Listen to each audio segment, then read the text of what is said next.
Cat Lady has players collecting and feeding cats and buying costumes and toys to keep them happy. In terms of gameplay, you're drafting rows or columns of cards, managing resources, and keeping a close eye on the remaining cards, not to mention your opponent's actions. First, shuffle the stray cats and place 3 face up. Put the rest of them back in the box. Shuffle the main deck and make a 3x3 grid. Keep the main deck nearby. You'll remove certain cards if playing a 2 or 3-player game. There's a number in the top right corner of the cards, so you'll know which ones to take out. Put piles of the food cubes, milk, chicken, tuna, and wild, and the 2 victory point tokens within reach of all players. See that cat token? You cannot take the row blocked by the cat. If the token was at the end of a column, you would be unable to take the cards in that column. Anyhow, grab your 3 cards and move the cat to the row or column you choose. Refill the play area and the next player goes. If you take a cat, place it face up in front of you.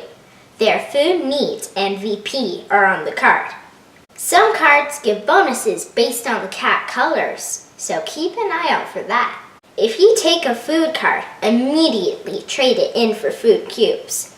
You don't need to worry about placing them right away, but make sure you can feed your cats by the end of the game.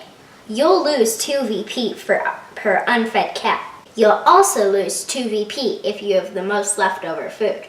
Toys are scored by unique sets. In other words, no doubles.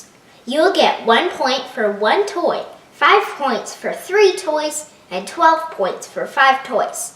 If you do have 2 or more of the same toy, they'd start a new set. For example, if you had 2 mouse toys, 1 cat tower, and 1 feather wand, that would be worth 5 points. Catnip is pretty simple. If you only have 1, you lose 2 VP. If you have 2 or 3, you gain 1 VP for each fed cat. If you have 4 or more catnip, you gain 2 VP for each fed cat. The player with the most costumes earns 6 VP. Split points equally if there's a tie. If you don't have at least 1 costume, you lose 2 VP. The spray bottle can be played at any time during your turn. Spray that cat token to chase it away to a row or column of your choice, blocking an opponent from what they need and allowing you to take what you need. Spray bottles are worth 0 VP at the end of the game. Lost cat cards can be exchanged for a 2 VP token, but can also be traded for a stray cat. Strays have powerful abilities, but to use them, they too need to be fed. When you cannot refill a row or column, the game ends.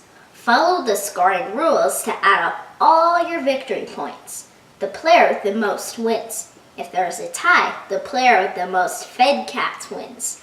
Draft cards, collect sets, and manage everything to keep your kitties fed and happy. That's Cat Lady. This is a game you'll be able to play on weeknights. Your first play will probably take more than 30 minutes, including setup and takedown, but games will take less than that once everyone knows the rules. I'm certain that the game will fit on a coffee table. It doesn't need a lot of space, maybe about the same as a traditional card game. There's very little reading. As long as a player can recognize numbers up to 12 and know colors, they should be able to handle this. An adult can clarify a few of the scoring rules and help add total points at the end. I'd say 7 and up, but maybe even 6 if you don't play with the stray cats.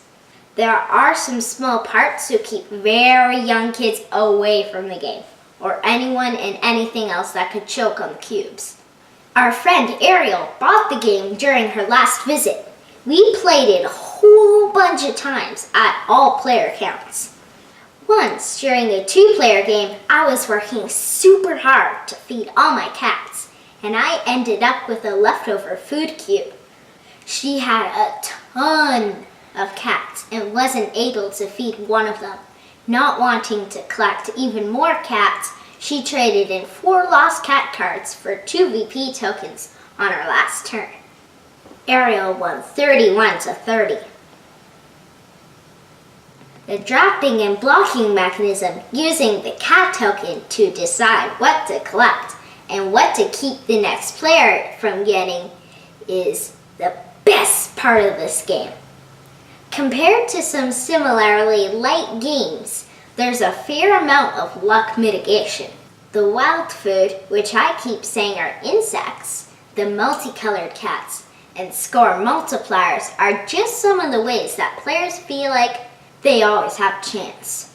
Oh, and the spray bottle allowing you to chase the cat token to another spot is a very clever idea. The components do their job, but aren't amazing. The cat token is pretty cute, and the art is pretty much the most adorable thing ever. Cat Lady is a very cute game that's deeper than you think just by looking at the box. Compared to some similar games, there's quite a bit to think about and manage. Consider this if you're looking for a new filler game to play between other games. It doesn't cost a lot, it doesn't take long to teach and play, and most importantly, it's fun!